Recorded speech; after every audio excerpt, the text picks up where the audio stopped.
Vous pensez que la ressemblance entre Yoda et cette illustration biblique vieille de 700 ans est très troublante. Ça tombe bien, nous aussi.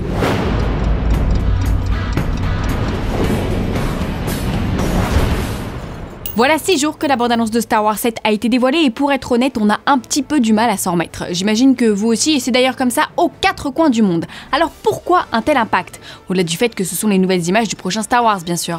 Eh bien, en vieux Jedi que nous sommes, nous avons une petite idée sur la question. Chewie, we're home. J'adore. Alors les retrouvailles de Chewbacca et Han Solo, la voix de Luke, la musique de John Williams, les dunes d'une planète qu'on pensait être Tatooine mais qui est en fait Jakku, le rugissement des chasseurs taille, ce bon vieux R2D2. Avant toute chose, ce trailer nous ramène à d'énormes souvenirs et là, ces séquences émotions garanties avec forcément un premier impact nostalgique. Mais l'impact est aussi artistique. Le plan d'ouverture sur la carcasse d'un destroyer stellaire dans les sables de Jakku est d'ores et déjà l'un des plus beaux plans de l'histoire de la SF et je pèse mes mots, qu'on se dise, le réveil de la force s'annonce magnifique. Impact également cinématographique. On sent que J.J. Abrams est sur le point de réaliser une mission impossible. Non, une autre mission impossible, redonner vie à Star Wars en parlant à toutes les générations, celles qui vénèrent la première trilogie et celles qui kiffent la prélogie. D'ailleurs, vous l'avez sûrement remarqué, aucune bande-annonce dévoilée depuis n'a eu la force de frappe de Star Wars 7, que ce soit Batman vs Superman, Les 4 Fantastiques ou Jurassic World. Pourquoi? Eh bien parce que J.J. apporte juste ce qu'il faut de modernité, mention spéciale au zoom sur le Faucon Millenium en plein vol, sans pour autant dénaturer l'approche d'origine et les ambitions artistiques reposant sur du vrai, du réel, du tangible et ça fonctionne. Et puisqu'on parle de modernité, avez-vous remarqué la place faite aux femmes dans ces images? On a d'abord la transmission du sabre laser. Une femme, probablement Leia, tend l'arme à une jeune fille, sûrement Daisy Ridley.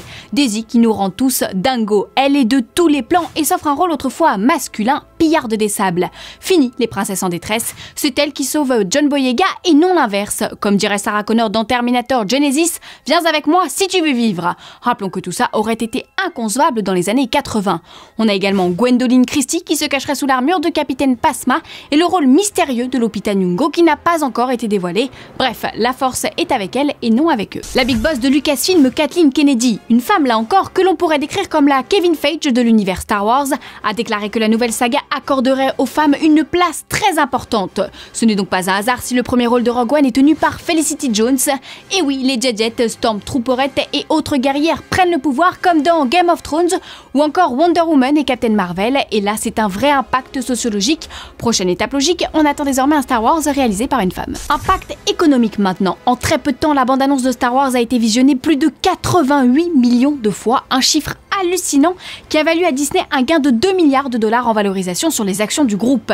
Et on est à 8 mois de la sortie du film et du lancement intergalactique de ce nouvel univers. Bref, ça promet. Du coup, impact culturel, forcément, l'univers étendu s'ouvre désormais au grand public. Réservé jusque-là aux fans hardcore, la franchise Star Wars brouille un peu plus les pistes entre cinéma, séries et jeux vidéo, tout comme Disney le fait avec Marvel.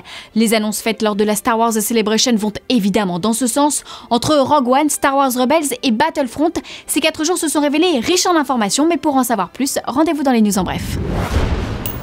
Aussi concentré que J.J. et Chewie, voici les news en bref. Et on commence tout de suite avec Star Wars Rebels. Après une première saison qui se situait entre l'épisode 3 et 4, Rebels reviendra, mais d'abord sous la forme d'un téléfilm d'1 heure diffusé cet été sur Disney XD. Il faudra ensuite compter sur une saison 2 de retour à l'automne avec des nouveaux personnages, dont Ahsoka Tano, issue de Clone Wars, ainsi que Sarah Michelle Gellar dans un rôle toujours tenu secret. On apercevra également l'empereur Palpatine et Dark Vador, plus redoutables que jamais. Place aux images. Your master has deceived you into believing you can become a Jedi.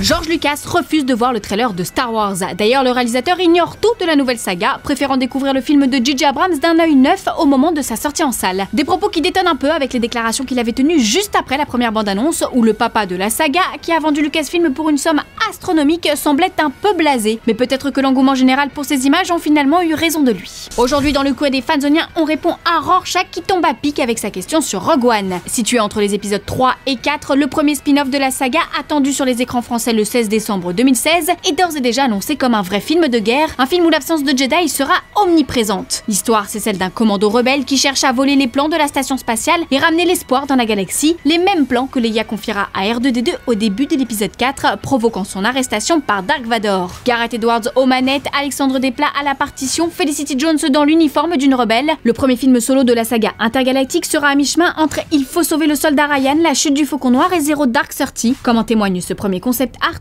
crépusculaire. Les fans présents lors de la Star Wars Celebration ont eu le privilège de voir un premier teaser que l'on attend de pied ferme de ce côté-ci de l'Atlantique. Fanzone, c'est fini pour aujourd'hui, mais vous pouvez nous retrouver sur YouTube en vous abonnant à la chaîne Fanzone et à la chaîne Allociné.